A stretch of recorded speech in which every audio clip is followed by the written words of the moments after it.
नमस्कार। मैं वीके शास्त्री अपने चैनल के माध्यम से आप सभी दर्शकों का बहुत बहुत स्वागत करता हूं। 2023 का दूसरा सूर्य ग्रहण 14 अक्टूबर 2023 को लगने जा रहा है और ये जो सूर्य ग्रहण है ये सूर्य ग्रहण केतु के प्रभाव से लगेगा।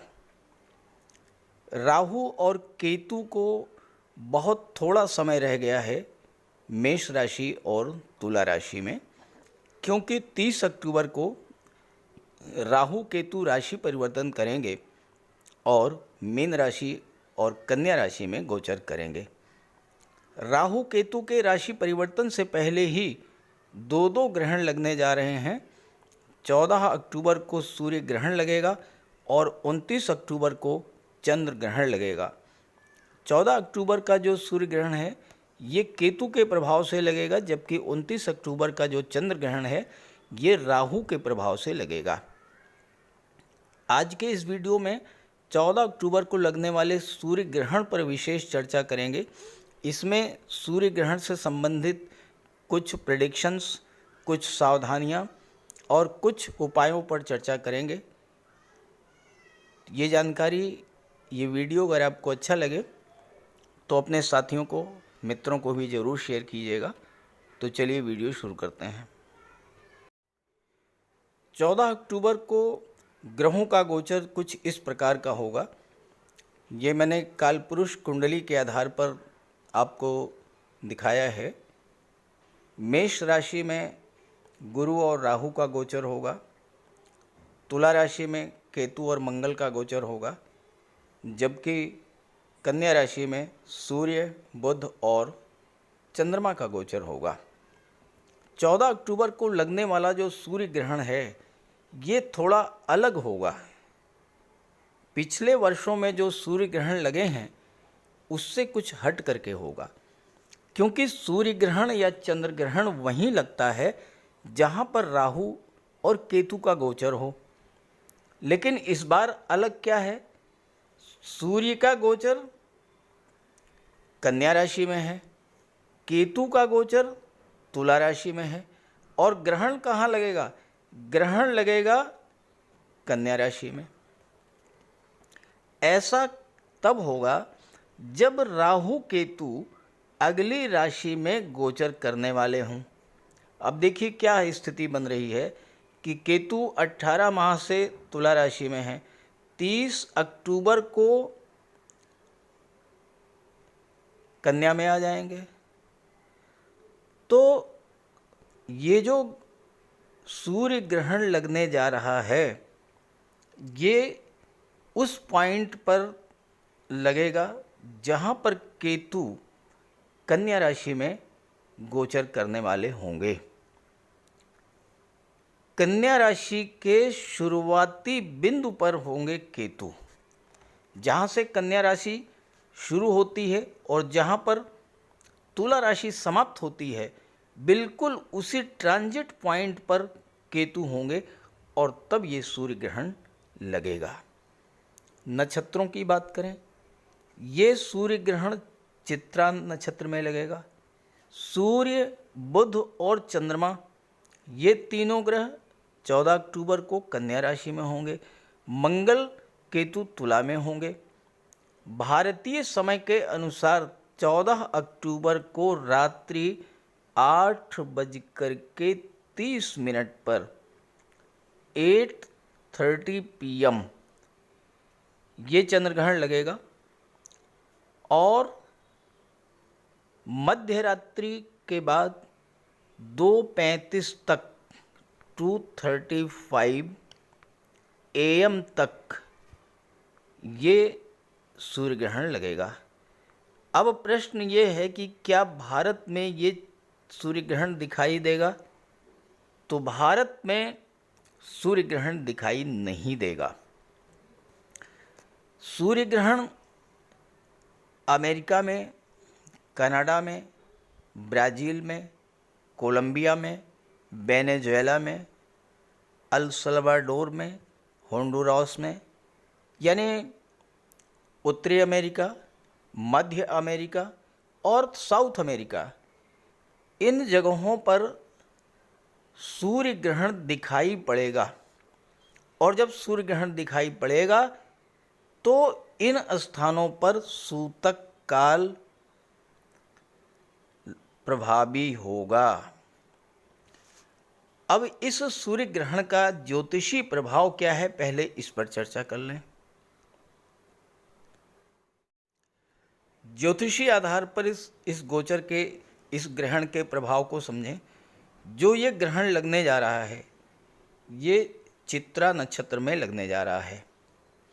मंगल केतु का गोचर एक साथ है, केतु भी चित्रा नक्षत्र में हैं, तो इस गोचर में, इस ग्रहण में केतु का ही सर्वाधिक प्रभाव रहेगा। केतु पर ही इस ग्रहण का बहुत कुछ निर्भर करेगा। अब देखिए, अच्छी बात क्या है पहले ये समझ लें। इस ग्रहण की जो सबसे अच्छी बात है वो ये है कि ग्रहण के बाद जो पहला ग्रह ग्रहण के बिंदु को पार करेगा, यानी जिस पॉइंट पर ग्रहण लगा है उस पॉइंट को सबसे पहले कौन क्रॉस करेगा, वो क्रॉस करेगा एक शुभ ग्रह, और वो शुभ ग्रह होगा बुध। सबसे पहले बुध ग्रहण के बिंदु को पार करेंगे, और यही इस ग्रहण की सबसे शुभ बात है। बुध के बाद ही केतु और मंगल की बात होगी, इसलिए ये जो ग्रहण है ये बहुत कुछ शुभता लिए होगा। अब इसका प्रभाव क्या पड़ेगा, एक सरसरी आधार पर मैं आपको समझा दे रहा हूँ। जहाँ तक अलग अलग राशियों पर क्या प्रभाव पड़ेगा उस पर एक अलग वीडियो बनाऊंगा। चूँकि सूर्य ग्रहण के लगने के बाद लगभग 1 माह तक इसका प्रभाव रहता है, तो अलग अलग राशियों पर जो प्रभाव पड़ेगा उस पर अलग से चर्चा करेंगे। इस वीडियो में जो मैं आपको बताने जा रहा हूँ वो आप समझें। सूर्य कन्या राशि में गोचर कर रहे हैं, कन्या राशि के स्वामी बुध हैं, तो बुध इस ग्रहण के एक पार्ट हो गए। शुक्र की राशि में केतु का गोचर है, तो शुक्र भी इस ग्रहण के एक पार्ट हुए। देवगुरु की दृष्टि पड़ रही है केतु पर, तो देवगुरु बृहस्पति भी इसके एक पार्ट हुए, और चंद्रमा भी ग्रहण के समय कन्या राशि में ही रहेंगे, तो चंद्रमा भी इस ग्रहण के एक पार्ट हुए। तो आप ये देखिए कि कुंडली के जितने भी शुभ ग्रह हैं, देवगुरु बृहस्पति, चंद्रमा, बुध और शुक्र, ये सभी इस ग्रहण के एक पार्ट बनेंगे, इसके फल को प्रभावित करेंगे, और इसीलिए इस ग्रहण के फल में शुभता रहेगी। ये बहुत अच्छी बात है कि इस ग्रहण पर शनि की दृष्टि नहीं है। शनि तो लाभ के भाव में गोचर कर रहे हैं कुंभ राशि में, लेकिन शनि की दृष्टि नहीं पड़ रही है 6ठे भाव पर, कन्या राशि पर। लेकिन अगले ही दिन क्या होगा कि शनि 15 अक्टूबर को धनिष्ठा नक्षत्र में आ जाएंगे। अब यहाँ आपको समझना है सूर्य क्या हैं। सूर्य हमारी इम्यूनिटी के कारक हैं, हमारी प्रतिरक्षा तंत्र के कारक हैं। तो जब भी ग्रहण लगेगा आपको स्वास्थ्य का ध्यान रखना पड़ेगा। चूँकि मंगल भी इस ग्रहण के एक पार्ट हैं, सूर्य हमारा अहंकार है, ईगो है, मंगल क्रोध है, तो ईगो अहंकार पर आपको काबू रखना पड़ेगा, क्रोध पर काबू रखना पड़ेगा, बिल्कुल शांत रहना होगा, क्योंकि 1 माह तक आपको विशेष सावधानी बरतनी होगी 15 नवंबर तक। ग्रहण के आसपास के दिनों में आपको कोई महत्वपूर्ण निर्णय नहीं लेना है। जो लोग शिक्षा से जुड़े हैं, व्यापार से जुड़े हैं, उन जातकों पर विशेष प्रभाव पड़ेगा, क्योंकि शिक्षा के कारक देवगुरु बृहस्पति, बुद्धि के कारक बुध, दोनों पर ही इस ग्रहण का प्रभाव पड़ेगा। जो कला से रिलेटेड हैं, सौंदर्य से संबंधित हैं, जो लोग glamour industry, film industry, modelling के क्षेत्र से, उनके लिए भी इस ग्रहण का विशेष प्रभाव पड़ेगा। बुध हमारी कम्युनिकेशन पावर को शो करते हैं, बोलने में विशेष सावधानी बरतनी होगी। अगर पूरे विश्व की बात करें तो अग्निकांड, भूस्खलन या बाढ़, इस तरह की आपदाओं की स्थिति बनेगी सूर्य ग्रहण के बाद। तो ये तो हुई बात जनरल एक प्रेडिक्शन सूर्य ग्रहण को लेकर के। अब अलग अलग राशियों पर इसका क्या प्रभाव पड़ेगा, इस पर एक अलग अलग वीडियो मैं बना दूंगा, उसे आप देख लीजिएगा। बात कर लेते हैं कि ग्रहण के दौरान, सूतक काल के दौरान क्या क्या उपाय करने हैं और क्या क्या सावधानियां बरतनी हैं। देखिए, भारत में तो ये सूर्य ग्रहण दिखाई नहीं देगा, इसलिए भारत में तो सूतक काल मान्य नहीं होगा। लेकिन जहाँ जहाँ पर सूर्य ग्रहण दिखाई देगा, वहाँ पर सूर्य ग्रहण से 12 घंटे पहले सूतक काल आरंभ हो जाएगा। 8:30 बजे रात्रि में सूर्य ग्रहण लगने जा रहा है, तो प्रातः 8:30 से ही सूतक काल प्रभावी हो जाएगा। अब देखिए, जो व्यवस्था है उसमें तो ये है कि सूतक काल के समय में भोजन नहीं बनाना चाहिए, जल नहीं ग्रहण करना चाहिए, भोजन नहीं करना चाहिए, लेकिन ये प्रैक्टिकल नहीं है, व्यावहारिक नहीं है। तो बेहतर ये होगा कि सूतक काल के दौरान अगर आपको भोजन बनाना है या भोजन करना है तो तुलसी के पत्ते डाल करके तब आप भोजन ग्रहण करें। हाँ, ये ज़रूर करें कि देवी देवताओं की मूर्ति को स्पर्श ना करें, नाखून ना काटें, सोना नहीं चाहिए इस टाइम में, और सूर्यदेव के मंत्रों का जाप करें, गायत्री मंत्र का जाप करें, आदित्य हृदय स्तोत्र का पाठ करें, ये सब कार्य करते रहें। और घर में अगर मंदिर हैं तो मंदिर के कपाट बंद कर दें। घर के बाहर जो मंदिर हैं उनके कपाट तो बंद किए ही जाते हैं। जहाँ तक गर्भवती महिलाओं की बात है तो सूर्य ग्रहण के समय, अब यहाँ भारत में तो सूर्य ग्रहण 8:30 बजे के बाद लगेगा, तो ऐसी कोई स्थिति ही नहीं बनेगी कि घर से बाहर जाना पड़े। लेकिन जो भारत के बाहर के लोग हैं तो गर्भवती माताओं को ज़रा विशेष सावधानी रखनी पड़ेगी।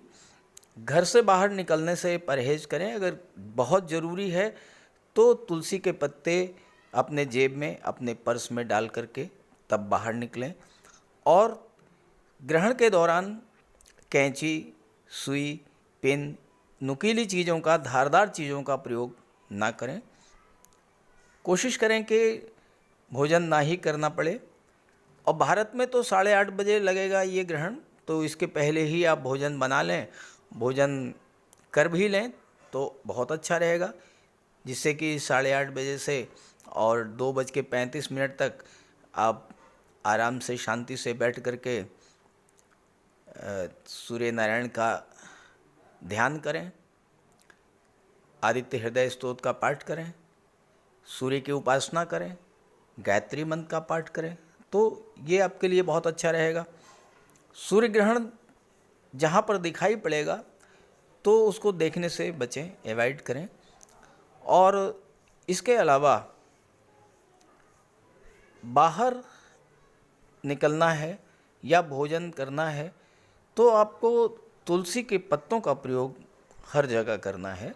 भोजन अगर आपने पहले बना लिया है, किसी वजह से आप भोजन 8:30 बजे के बाद करने की स्थिति में हैं, तो भोजन बना करके और उसमें तुलसी के पत्ते डाल करके रख दीजिए, ग्रहण करिएगा 8:30 बजे के बाद। और पानी पीना है, जल ग्रहण करना है तो उसमें भी तुलसी के पत्ते डाल लें। ये छोटे छोटे से उपाय हैं, इसको आप करेंगे तो सूर्य ग्रहण का कोई विशेष प्रभाव आप पर नहीं पड़ेगा।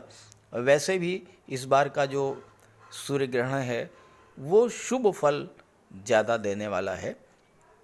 जहाँ तक अलग अलग राशियों की बात है तो इस पर तो इस वीडियो में चर्चा नहीं की जा सकती है, उस पर अलग अलग वीडियो मैं बना दूंगा, उससे आप देख लीजिएगा। और ये वीडियो जो है अपने साथियों को भी शेयर कर दीजिएगा नमस्कार।